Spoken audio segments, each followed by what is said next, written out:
Good morning. So over in the shop, little project I started last night. Here's the old 94 shop pickup, we call it. Two-wheel drive, V6. Fun little thing to drive, gets great gas mileage. And what we got is the box off.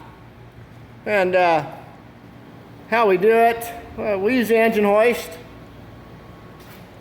Pick that up and just hold it there and drive it out from underneath it. And yes, I have a helper to steady it.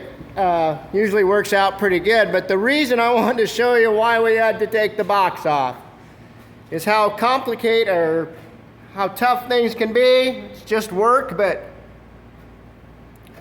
there's a brake line and rusted through about right there up against the frame rail. And so the easiest way to get to that union right there in the split in the brake line is not to drop the tank, is not to work from underneath.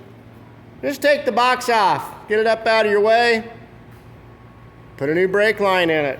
Now we'll go back together later this afternoon. So thought I'd show you what it takes sometime. I don't know how they do it downtown, but there you go. Box off. Brake line fixed.